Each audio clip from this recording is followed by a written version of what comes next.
गीत गाने दो मुझे सरोज स्मृति, सरोज सरोज स्मृति, दोनों सूर्यकांत त्रिपाठी निराला। इसमें इनका सूर्यकांत त्रिपाठी निराला जी का जीवन परिचय और अन्य गीत गाने दो मुझे डॉट डॉट कंठ रुकता जा रहा है आ रहा है काल देखो, ये आपको बता चुके हैं। दूसरा देखिए, भर गया जहर से संसार जैसे हार खाकर देखते हैं लोग लोगों को सही परिचय में पाकर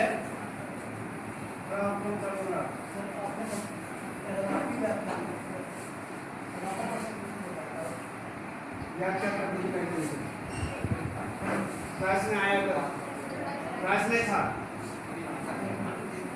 किससे पूछूं, कौन से पूछूं? हाँ, उधर से क्या तुम्हें बता दो ना, थोड़े बैठे कितनी बात बताओ, कितने टाइम तक रखो इसी बात को। किताब है तेरे पास? किस किस के पास नहीं है किताब? किताब तुम्हारी क्लास में इधर कर चुका था तब तुम्हारे पास गया था। आप कह रहे थे उधर कर, इधर मैं कर चुका। एक ही प्रसंग को बार बार रिपीट करता रहूं, बस आगे बढ़ूंगी नहीं।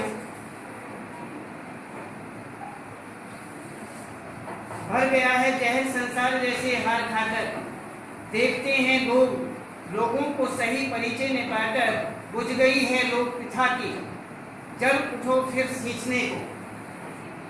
यहाँ पर वही संदर्भ जो का तुम प्रसंग प्रस्तुत काव्यांश में कवि ने पतनशील संसार, जिस संसार में पतन होता है, पतित होते हैं, गिरते हैं, पतन रूपी संसार, पतनशील संसार जो है, इसमें जो मानव है वो लुप्त मूल्यों की बात करते हैं। जो मूल्य लुप्त हैं, छिपे हुए हैं, उनकी बात करते हैं। मानवों को दिशा निर्देश करने के लिए यहाँ पर प्रेरित किया जाता है।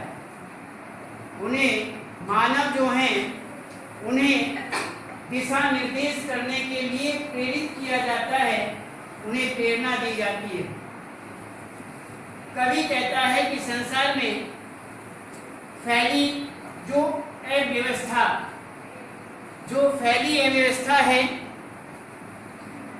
उन लोगों के जीवन में जहर घोल रही है। अव्यवस्था, जो व्यवस्था से नहीं चलते हैं, जिस समाज के अंदर व्यवस्था नहीं होती है, अव्यवस्थित व्यवस्था होती है, जो डामाडोल स्थिति में होती है, अव्यवस्थित होती है, जहाँ व्यवस्था का नाम नहीं होता, वहाँ मनुष्य के जीवन में वह व्यवस्था जहर घोलती रहती है। तो यहाँ पर आगे निकलने की इच्छा में स्वार्थवश लोग जो हैं इस संसार में एक दूसरे के अधिकारों का हनन कर रहे हैं।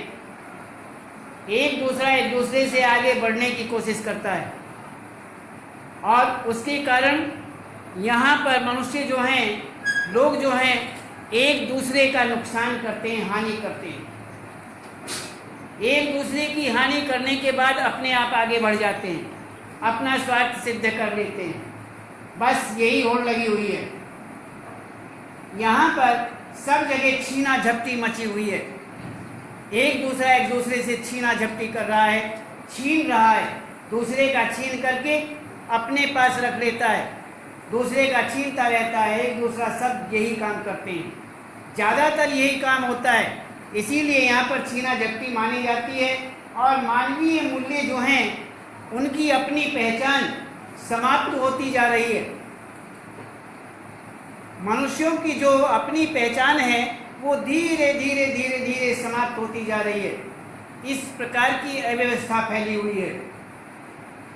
आपसी प्रेम समाप्त हो चुका है, बंधुत्वता समाप्त हो चुकी है, सौहार्द की जो भावनाएं हैं वह भी समाप्त हो चुकी है, सबका इनका नाश हो चुका है, इनकी समाप्ति हो चुकी है। लोग एक दूसरे की ओर अविश्वास भरी नजरों से देख रहे हैं।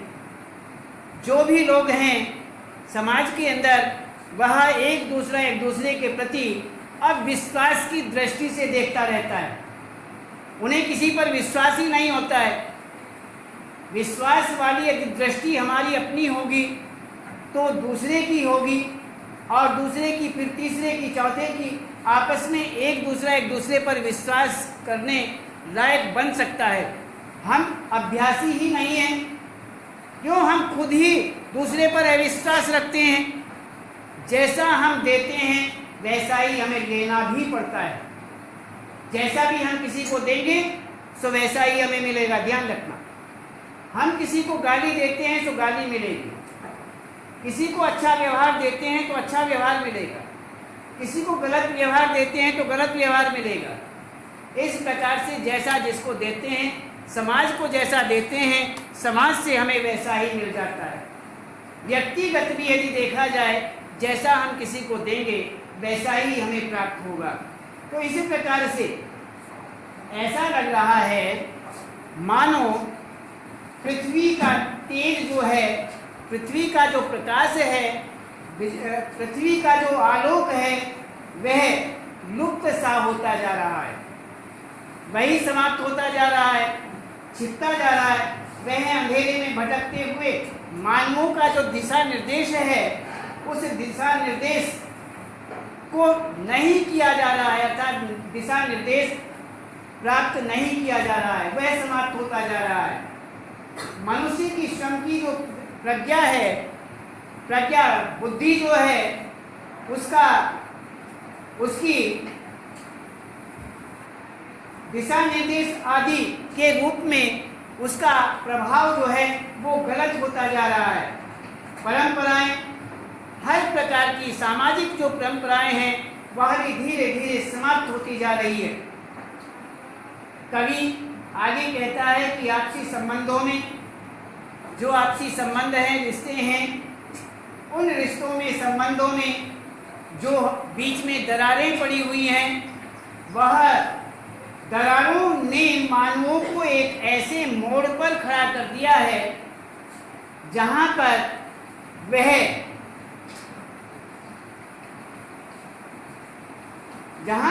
बिल्कुल अकेला दिखाई देता है। वहां ये दिखाई देता है कि वह अकेला रह गया है, ऐसा प्रतीत होने लगा है।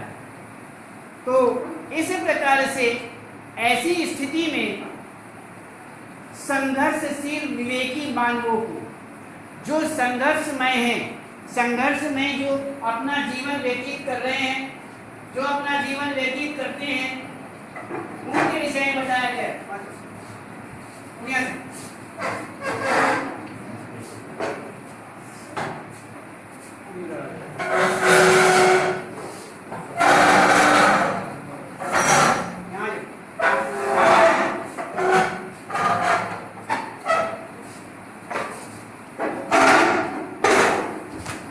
कुछ देर पढ़ाई होती है, चैन से बैठे रहा करो, नहीं पिटाई का भी नंबर आ जाएगा। दिमाग में ये बात मत रखना कि जैसा चाहेंगे वैसा होगा। यहाँ पर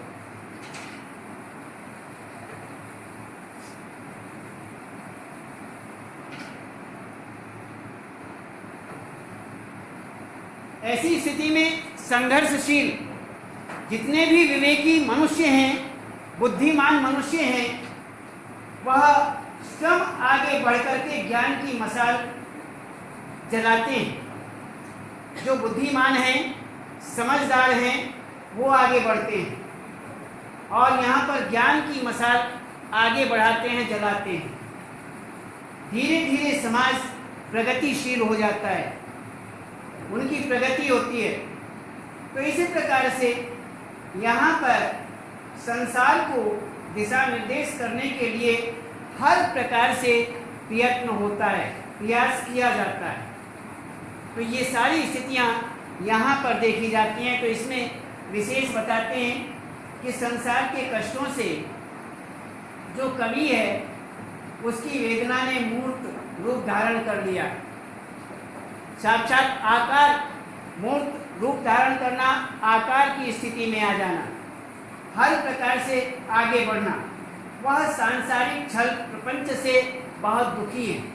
इसमें क्या बताया गया है कि संसार में वह पूरा का पूरा जो संसार है वो छल प्रपंच, छल कपट आदि जो है प्रपंच है, रूपगंधा है, उससे बहुत दुखी है। वेदना में गीत गाना छायावादी कवियों की विशेषता मानी जाती है कि जहाँ पर वेदना है, वेदना में अक्सर गीत गाते हैं। गीत गाना छायावादी विशेषता बताई जाती है। जैसे जब कोई बहुत ज़्यादा परेशान होता है, दुखी होता है, व्याकुल होता है, बेचैन होता है, तो उस समय गुनगुनाने लगता है और एकाकी हो जाता है, अकेला पड़ जाता है। कोई भी हो, कोई भी जीव, मनुष्य जो है, जब वह इतना कष्ट महसूस करने लगता है, ज़्यादा बेचैन होता है, तो वह उसे जितने भी बैठे होंगे उनमें सबके सामने अपने को अकेला महसूस करने लगता है और धीरे धीरे अपनी मस्ती में मस्त हो जाता है, गुनगुनाने लगता है। बातें क्या करते हैं, पीने लगते हैं, पीकर के अपना गम, अपनी बेचैनी भुला देते हैं और अन्य बातें, सिगरेट, बीड़ी आदि नशीले पदार्थों का सेवन करना प्रारंभ कर देते हैं, केवल अपनी व्याकुलता को नष्ट करने के लिए, भुलाने के लिए। बहुत सारे साधन अपनाने का प्रयास करते हैं, जबकि कुछ साधन उचित नहीं, वो साधन अपनाने नहीं चाहिए। उनसे अपनाने से अपना शरीर नष्ट होता है और अपना चरित्र भी नष्ट होता है। बहुत सारी चीजें हैं, इसलिए हमें वही अपनाना चाहिए जो उचित है। तो यहाँ पर कवि यही बात कहते हैं कि वेदना का जब समय आता है, वेदना में गीत गाना छायावादी कवियों की विशेषता बताई गई है। निराला ने साहित्यिक खड़ी बोली में तत्सम शब्दों का प्रयोग किया है और निराला इस कविता के द्वारा मानवता की भलाई की भावना को पूर्ण रूप से अभिव्यक्त करता है। आगे कहते हैं, वे मनुष्य को नैराश्य भाव को छोड़ करके, निराशा, नैराश्य भाव कहते हैं निराशा का भाव, कभी भी निराशा में नहीं आना चाहिए, आशावादी बनकर के रहना चाहिए। आशावादी जो होते हैं, आशावादी हमेशा अच्छे होते हैं, निराशावादी बिल्कुल गलत होते हैं।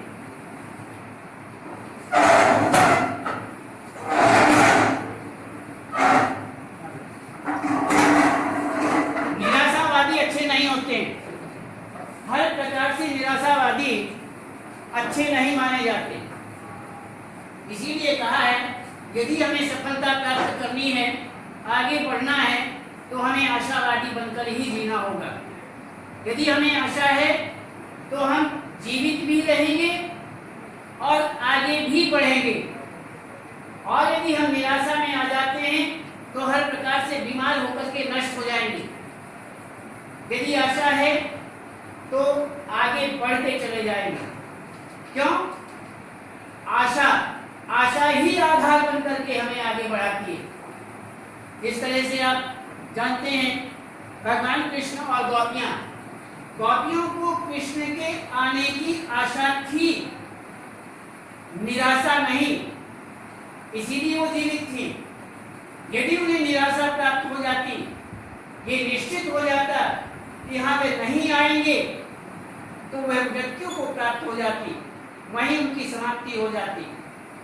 इस तरह से वो चाहे कृष हो गई हो, कितनी भी दुबली पतली हो गई हो, किसी भी प्रकार से वो अपना समय व्यतीत करती हो, लेकिन आशा उनके साथ थी, आशा उनका आधार था, इसलिए वो हमेशा जीवित रही और आशा को बनाए रखी।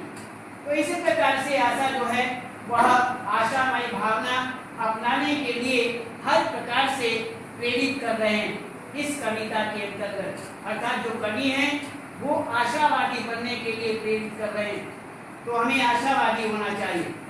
ये हुआ आपका गीत गाने दो मुझे। अब दूसरा देखते हैं कि स्रोत स्मृति। इस काव्यांश को देखिए। देखा विवाह आमूल नवल, तुझ पर शुभ पड़ा कलश का जल, देखती मुझे तू हंसी मंद, ऑटो में बिजली फंसी स्पंद, उर्मी भर झूली छवि सुंदर, प्रिय की शब्द श्रृंगार मुखर, तू खुली एक उच्चवास संग विश्वास स्तंभ बंध अंग अंग, नत नयनों से आलोक उतर, कांपा अधरों पर थर थर थर। इसमें अथवा देखती मुझे तू हंसी मंद,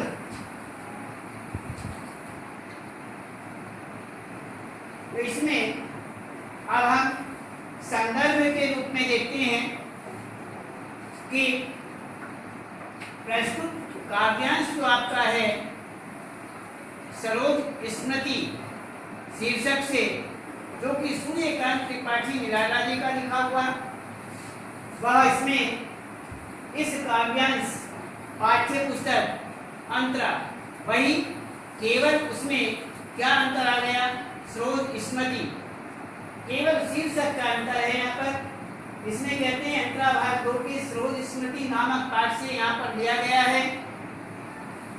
सरोज स्मृति कविता के कवि सूर्यकांत त्रिपाठी निराला हैं। यह अंश निराला काव्य संग्रह अनामिका तथा उनके राग विराग नामक एक अन्य काव्य संग्रह में संकलित है, उससे लिया गया है। यहाँ पर प्रसंग के रूप में कवि निराला अपनी पुत्री असमय मृत्यु से दुखी हैं। उनकी पुत्री की असमय मृत्यु हो गई थी। छोटी अवस्था में ही उनकी पुत्री की मृत्यु हो जाना, इस कारण से वे बहुत दुखी हैं। पुत्री सरोज की स्मृति में वे अतीत में घटित हुए उनके विवाह आयोजन का चित्रण जो है वो यहाँ पर एक काव्यांश के रूप में प्रस्तुत कर रहे हैं। काव्यांश के रूप में वह बहुत दुखी हैं, उनका विवाह हो चुका था लेकिन वह मृत्यु को प्राप्त हो गए, उनकी मृत्यु हो गई। इस प्रकार से वह बहुत दुखी हुए और इतने दुखी हुए कि वह अपनी वेदना, अपनी परेशानी को, अपने दुख को एक काव्य के द्वारा, गीत के द्वारा आगे बढ़ा रहे हैं, बता रहे हैं। तो इस प्रकार से यहाँ पर क्या बताते हैं कि कवि निराला की पुत्री के विवाह समारोह का आयोजन पूरी तरह से नई पद्धतियों से आयोजित किया गया। नई रीति के द्वारा, नई पद्धति के द्वारा जो विवाह की नई पद्धति है, उस नई पद्धति विवाह किया गया और विवाह के अवसर पर उनकी पुत्री के ऊपर मंगल कलश के पवित्र जल को विशेष रूप से डाला गया।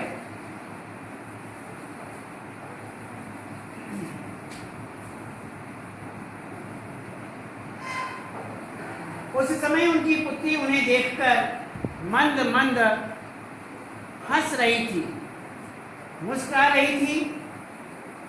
ऐसा लग रहा था मानो वह अपने पिता से कुछ कहना चाहती है। उस समय जब वह अपने पिता की ओर देख करके हंस रही थी, तो उस समय ऐसा मालूम हो रहा था, ऐसा कि जैसे वह पुत्री सरोज अपने पिता से कुछ कहना चाहती है।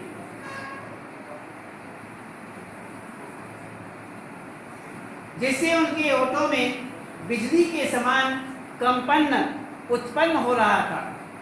कभी कभी हृदय में बड़ा दुख होता है और वह दुख जो है औरों पर दिखाई देता है। जब कोई दुख होता है तो और जो हैं वो दुखी होने के कारण कपकपायमान हो जाते हैं, कांपने लगते हैं, इतना दुख होता है।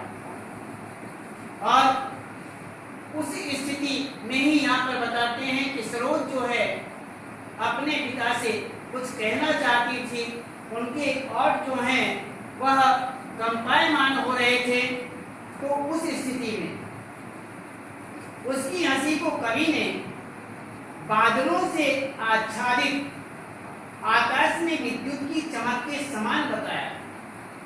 जिस प्रकार से आकाश के अंदर बादलों के द्वारा बिजली को आच्छादित कर दिया जाता है, बिजली के द्वारा उसे ढक दिया जाता है, छिपा दिया जाता है, उसी प्रकार से यहाँ पर सरोज की हंसी जो है उसको छिपा दिया गया, वह छिप गई। तो इसमें यही कहते हैं कि ऐसा लग रहा था मानो उसकी जो प्रसन्नता है, प्रसन्न अधर हैं, और हैं, उन औरों के कंपन में बिजली की जो चमक है, बिजली की चमक अर्थात हंसी, बिजली की जो चमक है वह फंसी गई है, फंस करके रह गई है, छिप करके रह गई है, ऐसा प्रतीत होता है। ये ध्यान रखें, ये हम पहले आपको बता चुके हैं कि हर प्रकार से 12th में केवल व्याख्यात्मक रूप है, व्याख्या ही है। आपको जो सामने प्रत्यक्ष में दिखाई देता है वो प्रत्यक्ष में नहीं, उसका भाव आपको व्यक्त करना पड़ता है, उसकी व्याख्या चलती है। व्याख्या ये नहीं कि उन्हीं शब्दों को वहीं का वहीं रिपीट कर दिया गया, वहीं लिख दिया गया। 2 लाइनें काव्य के अंदर हैं, 4 लाइनें काव्य के अंदर हैं, 6 लाइनें काव्य के अंदर हैं, और बस आपको भावार्थ लिखने के लिए कहा और वहीं 5-7 लाइनें लिखी और अपना आगे बढ़ा दिया। नंबर से हाथ धो बैठोगे, कोई नंबर नहीं मिलेगी, 0 मिलेगी। 0 कह रहा हूँ, 0 ही मिलेगी। मैं बहुत ही वर्षों से 12th का एग्जामिनर बनकर की कॉपियाँ जांचता हूँ, सब कॉपियाँ देखी हुई हैं, कौन क्या करता है, ज़्यादातर क्या गलतियाँ करते हैं। इसीलिए आपको समझाने का प्रयास भी करते हैं कि ऐसी गलतियाँ मत किया करो, ऐसी गलतियाँ करोगे तो पछताना पड़ेगा जीवन भर। जब तक सर्टिफिकेट मार्कशीट आपके हाथ रहेगी तब तक हमेशा पछताते रहोगे। पछताने के सिवाय आपको कुछ भी प्राप्त नहीं होगा, आधा नंबर भी आपका नहीं पड़ेगा। एग्जामिनर जो मार्क्स एक बार देगा वो हमेशा के लिए अड़ी हो जाएंगे, वहीं रह जाएंगे, आधा नंबर भी नहीं बढ़वा सकते, चाहे कितनी भी जांच कराते रहिए। यदि किसी कारणवश कॉपी के अंदर मार्क्सों में टोटल में कमी होती है, वही पूरी हो सकती है, इसके अलावा आप कुछ नहीं कर सकते। एग्जामिनर जितने नंबर देता है वो एक पत्थर की लकीर बन जाता है, उसे हटाना बड़ा मुश्किल होता है।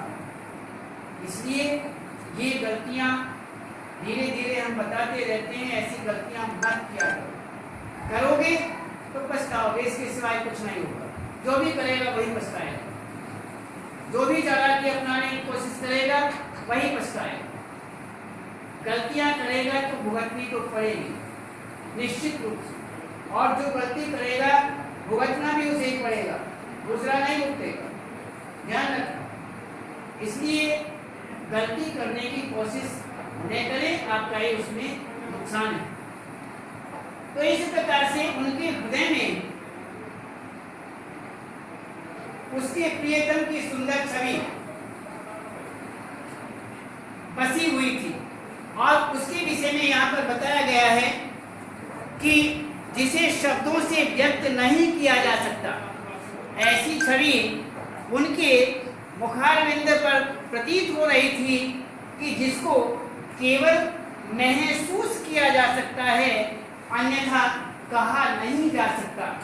ये हमें विशेष रूप से ध्यान रखने वाली बात है और हमें विशेष रूप से ध्यान रखना भी चाहिए।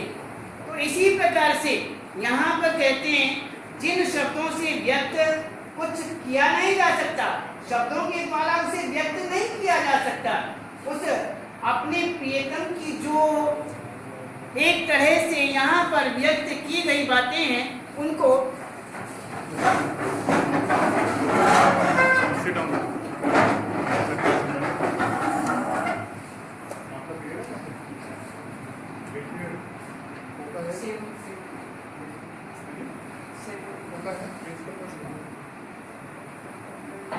किसी का पीरियड है इको का नहीं है, प्रिंसिपल मैम का टाइम टेबल है आपके पास, दिखाना कोई।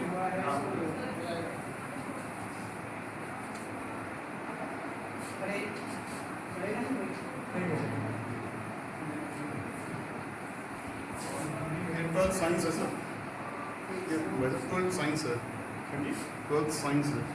हाँ 12th साइंस